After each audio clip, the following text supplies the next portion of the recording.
আর খোদার পক্ষ থেকে আল্লাহ রাসূল আমাদের কাছে ইসলাম দিন শরিয়তের জন্য কি সিলেবাস দিলেন।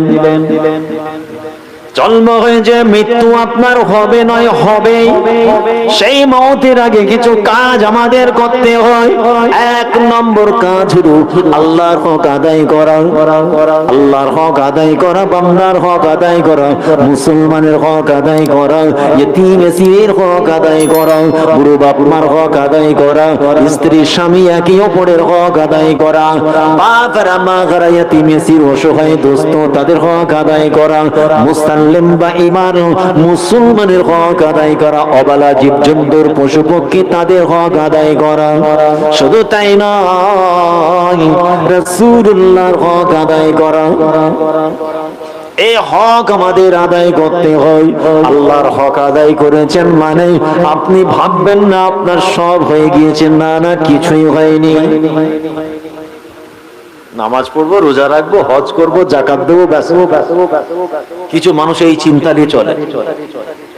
অত আমার জানার দরকার নেই, বুঝার দরকার নেই, হুজুররা মাইকে উঠে অনেক কিছু বলে। দেখবেন কিছু মানুষ এই চিন্তা ভাবনা আছে, হুজুররা মাইকে উঠে খালি জাহান্নামের ভয় দেখায়। দেখবেন অনেক মানুষ এই মেন্টালিটি ঘুরে, বাবা 5 ওয়াক্ত নামাজটা পড়বো, রোজার মাসে রোজাটা রাখবো, আল্লাহ অর্থ দিয়েছে হজটা করবো, যাকাতটা দেবো, বাপ মার খেদমত করবো, ঘরে বসে থাকবো। ইসলামটাকে বেঁধে ছোট করে ফেলেছে, মানে নিজের মতো করে ইসলামটা নিজে সাজিয়ে ফেলেছে, ছোট করে ফেলেছে। এরা হলো ক্র্যাক মাইন্ডেড, বিকৃত মস্তিষ্ক। এরা নিজেদেরকেই নিজেরা বলে আমি একজন আল্লাহর ওলি। বলা যাবে? সমাজে দেখবেন তাদের কোনো ইজ্জত নেই। যেখানে দুর্নীতি দেখবেন সেখানে ঢুকে বসে আছে, চিটিংবাজির জায়গায় ঢুকে বসে আছে, নিজের স্ত্রীকে অবিচার করে। শুধু তাই নয়, মিথ্যা জায়গায় স্বাক্ষর করে মানুষকে পেরেশান করে, বিভ্রান্ত করে, মানুষের প্রতি অত্যাচার অবিচার করে। তার মানে ছোট করে ফেলেছে। নারে তাকবীর, এর জোরে সে তাকবীর দেন। নারে তাকবীর, নারে তাকবীর। সিলসিলায়ে হক মুজাদ্দিদুজ জামান, সিলসিলায়ে হক মুজাদ্দিদুজ জামান, আওলাদে রাসূল। নারে তাকবীর। মাশাআল্লাহ, তাবারাকাল্লাহ। হুজুর এসেছে, কিছুক্ষণ পরেই আসবে ইনশাআল্লাহ। তার আগে আমি কিছু আলোচনা করব, আল্লাহ যদি করায়। বেশি রাত হবে না। তারপরে মজলিসের যা অবস্থা দেখে আরেকটু চেঁচামেচি করে যদি কিছু হয়, কি হবে তো নাকি? তাকবীর দেন, নারে তাকবীর। হবে না। এই তাবারুক প্যাকেট কম করতে বলো, এই তাকবীরের যা আওয়াজ বেকার নষ্ট হবে। এর জোরে জোরে তাকবীর, নারে তাকবীর। একটুখানি বেড়েছে 5%, আরেকটু জোরে জোরে নারে তাকবীর। সবাই মিলে একসাথে সামনে পিছনে ডান দিক বাঁ দিক নারে তাকবীর। এই কচিটা তোদের বললাম তো 2 প্যাকেট করে হবে। জোরে সোরে তাকবীর, নারে তাকবীর। তাহলে ছেলেরা প্যাকেট করো। এবার কিছু পেয়েছে। এ মুসলমান, এবার আসুন শরিয়তের সিলেবাসটা কি সিলেবাস আল্লাহ পাক রাসূলুল্লাহর মারফত আপনার আমার কাছে পৌঁছে দিয়েছেন। না না না, নামাজ পড়েছেন, রোজা রেখেছেন, হজ হয়তো আদায় হয়ে গিয়েছে, যাকাতটাও দিয়েছেন, এর পাশাপাশি আল্লাহ রাসূল জানিয়েছেন সাহাবারা, খবরদার মুখের ভাষায় মানুষের প্রতি অত্যাচার অবিচার করো না। মুখের ভাষার দ্বারা মানুষের মনে যেন দুঃখ কষ্ট না লাগে। তোমার মুখের কথা শুনে স্ত্রী বাচ্চা বাপ মা প্রতিবেশী যেন কষ্ট না পায়। হে মুসলমান, আল্লাহ রাসূল জানালেন, যদি তোমাদের হাতের দ্বারা মুখের ভাষায় দুনিয়ার মানুষ দুঃখ কষ্ট পায়, আমি মুহাম্মদুর রাসূলুল্লাহ বলছি, এখনো তুমি পাক্কা ইমানদার মুমিন মুসলমান না। কিন্তু আপনার নামাজ আছে, রোজা আছে, হজ আছে, যাকাত আছে, দান খায়রাত, কুরবানি, ইশরাক, তাহাজ্জুদ, জিয়ারত, বাপ রে বাপ, কোনো ইবাদতের কমি নাই। কিন্তু ঠোঁট দিয়ে আপনার কেউটে সাপের ছবল। কি বললাম? সিলেবাস।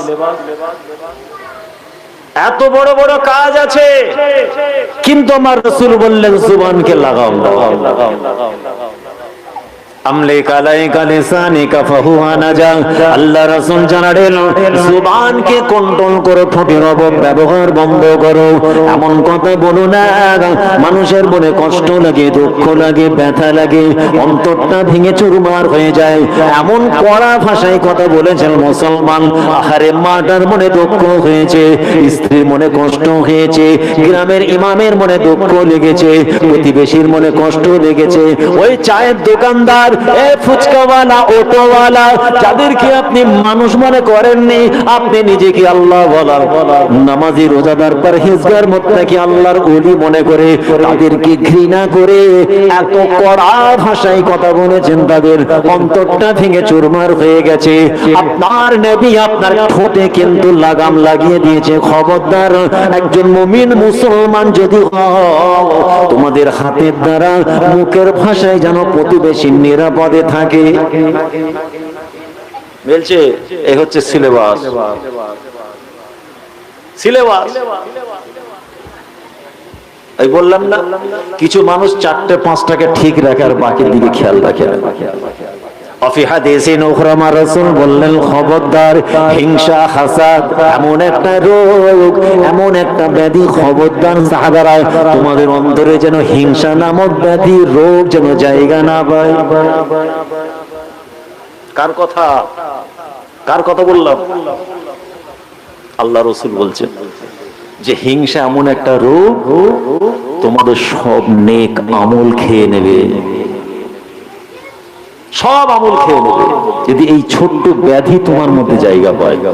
তুমি নামাজি, তুমি হাজী সাহেব, তুমি রোজাদার, ইমানদার, হাফেজে কোরআন, পীর সাহেব, পীরজাদা, মাওলানা, আলেম, মুবাল্লিগ সাহেব, হারে কত বড় বড় ডিগ্রি, কিন্তু হিংসা মুক্ত নয়, হিংসা যুক্ত। আপনি নামাজ পড়েন হিংসা যুক্ত নামাজ, তাসবিহ পড়েন হিংসা যুক্ত তাসবিহ, জিকির করেন হিংসা মুক্ত নয়, তাল খায়রাত, কুরবানি, আহারে বড় বড় ইবাদত করেছেন, কিন্তু না, আল্লাহ রাসূল বলছেন এই ছোট্ট ব্যাধি হিংসা যেন তোমাদের মধ্যে জায়গা না পায়। কেননা আমি মুহাম্মদুর রাসূলুল্লাহ বলছি, হিংসা থাকার জন্য তোমাদের জীবনের সমস্ত নেক আমলগুলোকে হিংসা খেয়ে নেয়। কামা তাকুলুন নারুল হাদাবা, নবী আমার বাস্তব উদাহরণ দিলেন কেমন করে খায়। একটা শুকনো কাঠকে যেমন আগুন খেয়ে পুড়িয়ে ছারখার করে দেয়, ভয়ঙ্কর আগুন যেমন শুকনো কাঠকে খেয়ে নেয়, মুমিন মুসলমান ইমানদার ও আল্লাহওয়ালা মানুষ, আপনার মধ্যে হিংসা বিদ্যমান, আপনি জানেন না, আপনার কাছে কোনো খবর নাই, সে বিষয়ে কোনো ইলম নাই। আপনার যত নেক আমল আছে, হিংসা নামক রোগ ভিতরে থাকার জন্য সমস্ত নেক আমলগুলো খেয়ে নিয়েছে। আল্লাহর দরবারে আপনার কোনো ইজ্জত সম্মান না। আমরা দুনিয়ার মানুষ তাকে আল্লাহর ওলি বলছি, নামাজি, পরহেজগার, হাজী সাহেব বলছি, কিন্তু রাসূল বলছেন ভিতরে যদি ব্যাধিটা থাকে হিংসা, সব বরবাদ হয়ে যাবে। শুনলেন, এটা হচ্ছে সিলেবাস। ইবাদতে মালি বাদানি কত আমরা করেছি খেয়াল নেই, কিন্তু মন থেকে হিংসা, হাসাদ, আমানতের খেয়ানত, ওয়াদার খেলাফ এগুলো করতে পারে। আপনার নামাজের কমি নেই, রোজার কমি নেই, ফরজাইনের পাশাপাশি কত নফল রোজা রাখেন, সারা রাত ধরে নফল পড়েন, দান খায়রাত, কুরবানি, আহারে কত নেকি, নেকি, নেকি, কত নেকি। আপনি জানেন না, আপনার রাসূল বলেছেন খবরদার মুখের জবানের 2 নম্বরই কথা যেন না হয়। আমানতের খেয়ানত করো না, যে আমানতের খেয়ানত করলো তার ঈমান নাই। শুধু তাই নয়, পাশাপাশি রাসূল আমার এটাও জানালেন খবরদার ওয়াদার খেলাফ করো না, যদি ওয়াদার খেলাফ করো তার দিন নাই। বলো 5 ওয়াক্তের নামাজে আছে নাকি? ছুটে গিয়ে জামাতের সঙ্গে নামাজ ধরে ফেললো, বাপরে বাপ, ছুটে গিয়ে জামাত ধরে ফেললো। কেন? জামাতের সঙ্গে নামাজ পড়লে 27 বা 33 গুণ সওয়াব বেশি আল্লাহ দেবে, যদি বলেন না সুবহানাল্লাহ। তাই জামাত হচ্ছে। কিন্তু আপনি জানেন না, স্বজ্ঞানী স্ব ইচ্ছায় নিজের বাপ মার সঙ্গে খারাপ আচরণ করা যায় না, নিজের স্বামীর সঙ্গে স্ত্রীর সঙ্গে খারাপ আচরণ করা যায় না, হাতের দ্বারা মুখের ভাষায় স্ত্রী বাপ মার প্রতি অবিচার করা যায় না।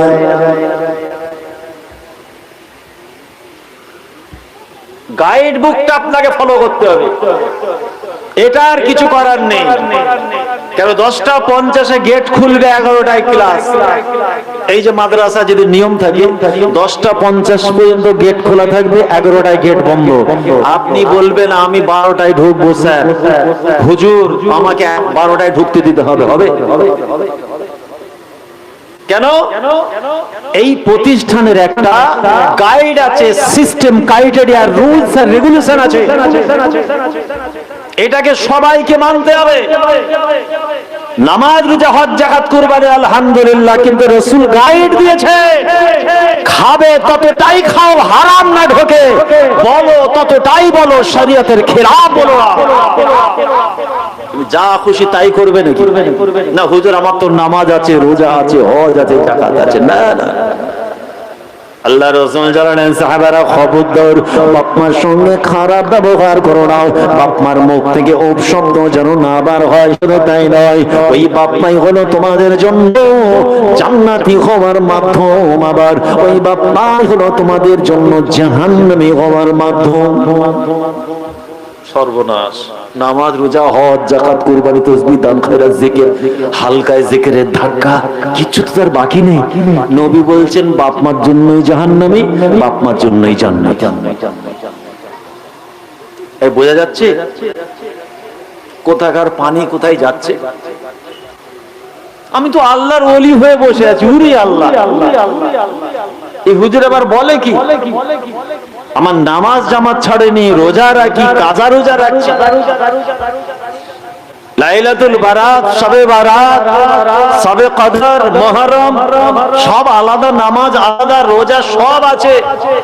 আল্লাহ অর্থ দিয়েছে, আমি হজ করে এলাম, উমরাও করলাম, যাকাতটাও দিই, বেশি করে দিই, আবার কুরবানি, বাপ রে বাপ, সব জায়গায় বন্ধ। আমি এত বড় দিয়েছি, কে আমাকে ধরে রাখে? নেকির ঝাঁজে নিজেই ফুলছে। কিন্তু আল্লাহ রাসূল বলছে বাপ মার জন্যই জাহান্নামী, বাপ মার জন্যই জান্নাতি। মদিনার মসজিদে স্তব্ধ, ইয়া রাসূলুল্লাহ ফিদাকা আবি ওয়া উম্মি, আমাদের মা বাপ আপনার কদমে কুরবান হয়ে যাক, পারওয়া করি না। ইয়া রাসূলুল্লাহ, ইয়া হাবিবাল্লাহ, হুজুর আপনি আপনার পাক জবানে জবান মোবারক দিয়ে বলেছেন ওই বাপ মার জন্যই জান্নাতি। হুজুর আমার ওই বাপ মার জন্যই কেমন করে জাহান্নামী? বেয়াদবি ক্ষমা করুন হুজুর, একবার একটু জানতে চাই এর ভিতরে রহস্যটা কি? বাপ মার জন্য জান্নাত, কিন্তু বাপ মার জন্য জাহান্নাম। হুমা জান্নাতুকা ওয়া হুমা নারুকা। আই আমার সাহাবা কেরাম, বাপ মা যদি রাজি হয়, বাপ মা রেজামন্দি, বাপ মা যদি খুশি হয়, আল্লাহ আল্লাহ রাসূল খুশি, জান্নাতের সুসংবাদ। আবার তোমার বাপ মা দুঃখী, যন্ত্রণায় তোমার ব্যবহারে মুআমিলাতে যদি বাপ মার মনে দুঃখ কষ্ট হয়, আমি মুহাম্মদুর রাসূলুল্লাহ নারাজ, তাই নয় আমার আল্লাহ নারাজ, রাসূল নারাজ, আল্লাহ নারাজ, মানে তোমাদের স্থান হবে জাহান্নামা। অতি মনে রেখো বাপ মার জন্যই জান্নাত হবে, আবার ওই বাপ মার জন্যই জাহান্নামী হতে হয়। তাহলে শরীয়তের মূল কাজ আপনার ঠিক আছে, আল্লাহ রাসূলের গাইড মোতাবেক নামাজ পড়ার পরেও ফাদরাহুহু ফিন্নার। নামাজ পড়ে, রোজা রেখে, আর একটা বড় কুরবানি করে আপনি বলছেন বায়েজিদ বোস্তামি হয়ে গেছে। ভণ্ডমি করার জায়গা খুঁজে পাও না? বলেন, মানুষকে মানুষ মনে করে না। মসজিদে ঢুকছে যে 4টে খাদেম সরে যাও সরে যাও, যেন বায়েজিদ বোস্তামি। বাপরে, ফুজাইল ইবনে আয়াজ মসজিদে ঢুকছে। এটাই কোরআন বলছে, ও মাকারু ওয়া মাকারাল্লাহ আল্লাহু খায়রুল মাকিরিন। দেখুন গাইড বুক। মাক্কারি, ধোঁকাবাজি, চিটিংবাজি বান্দা আমার জমিনে করো না। যে যত বড় চালাকি মাক্কারি করবে, আমি আল্লাহ তার থেকে বড় চালাকি চালিয়ে তাকে ধরে নেব। ইন্নাল্লাহা লা ইউহিব্বু কুল্লা মুখতালিন ফাকুর। আল্লাহ পাক আমাদের অহংকারিয়া তাকাব্বুরি আল্লাহ পছন্দ করেন না। আরে অহংকার করবেন তো আল্লাহ, যার ইশারায় কুন ফায়াকুন, যার ইশারায় সারা বিশ্ব বানিয়েছেন। অহংকার করার হকদার দুনিয়ার কোন মানুষের নয়, একমাত্র জলিল জব্বার কাহার, একমাত্র আল্লাহই অহংকার করার মালিক। আপনি অহংকার করছেন কি?